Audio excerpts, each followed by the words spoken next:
Tell us the history of Terror at Tamarac Part 3 Challenge. The Part 3 Challenge started about 5 years ago, and we always held it in October because people wanted an October event.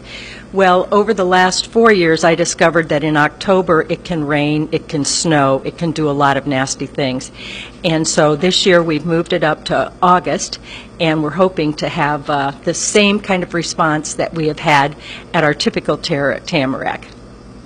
What makes this event unique? The uniqueness of this event is it's a par 3 challenge, but we don't just move the tee boxes up to make it a par 3.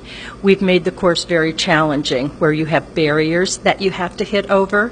You can hit from one tee box to the green behind you, and you may hit from the driving range across a group of trees onto another green. So it's unique in that way that it is challenging, and if you have a short game, you're in really good shape.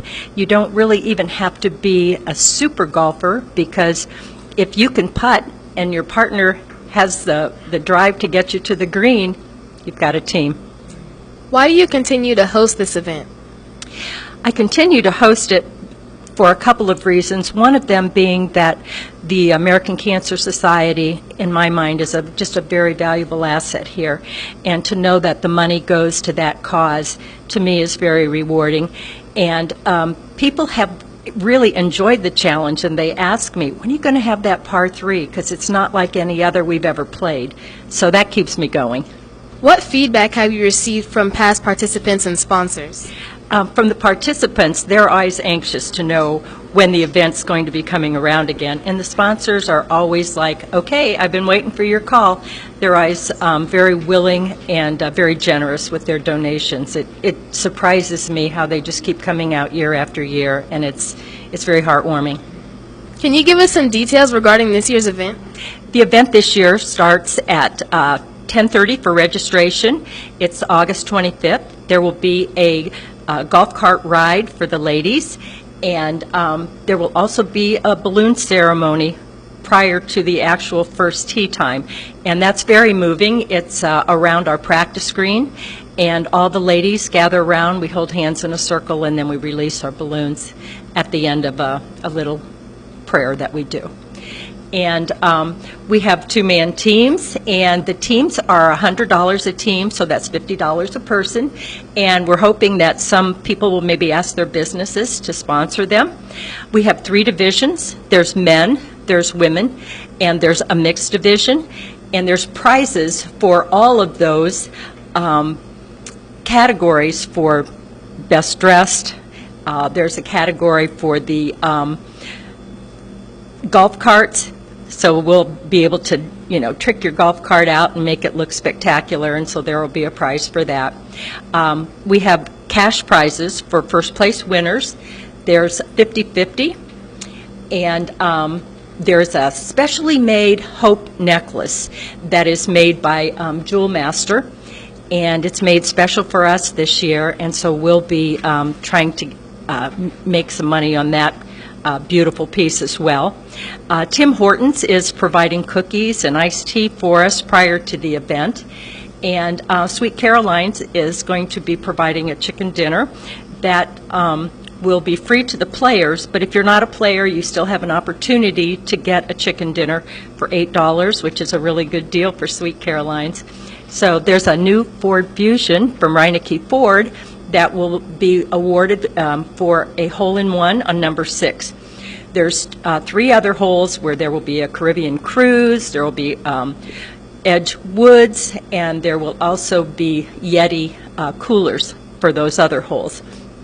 And the proceeds for this event go to the Making Strides for the American Cancer Society, and we are hoping that everyone will help support our event this year, one putt at a time.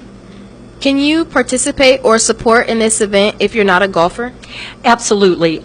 Even outside of a monetary contribution or getting one of the things from our sponsor list, we always need volunteers. So if you have someone in your family that is golfing and you'd like to come along, we have a lot of places for volunteers, either at a gift buffet table that we have that people can take chances on. We'll need volunteers for that, to hand out ice, to help get the food out to people whenever they're ready for their lunch. And, yeah, there's always something for everyone to do. If anyone has any questions or would like additional information, how can you be reached? They can call here at Tamarac. They can check our website. They can check the website for all 4 of our courses. There should be a lot of information out on there. Just give us a call here at Tamarac. Thank you so much for taking the time to talk to me and sharing this event. Thank you very much. I'm Leiahnni Smith reporting for the Lima Digital Media Club.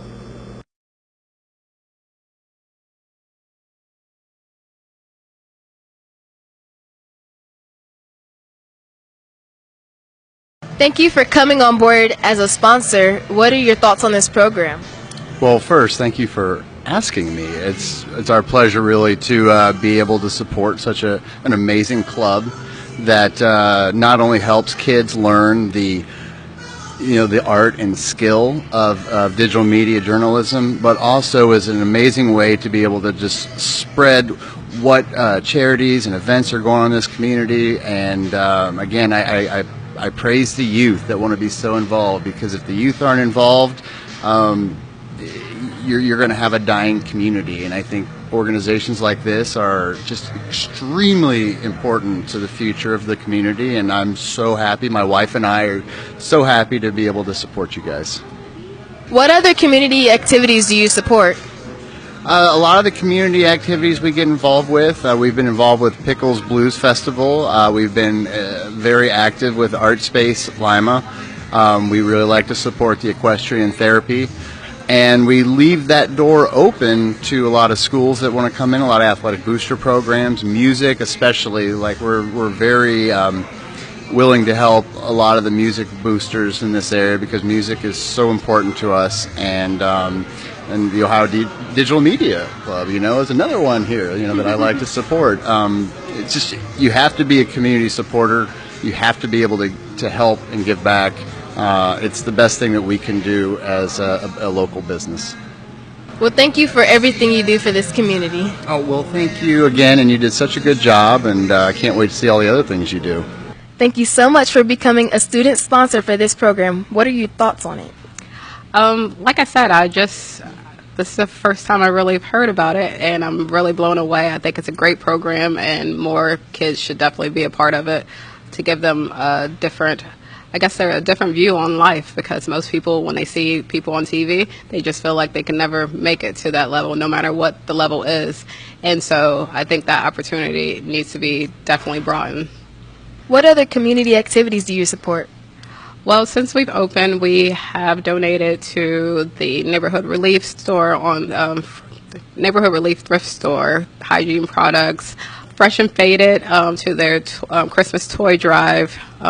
We also have donated to the Miss Paul Center, school supplies there. And yeah, we love to donate, and we love to give back to our community. That's definitely the focal point of why I even started a business, is to be able to financially be able to give back to the community that raised me. Thank you for all you do for this community. Well, thank you. Thank you for being awesome.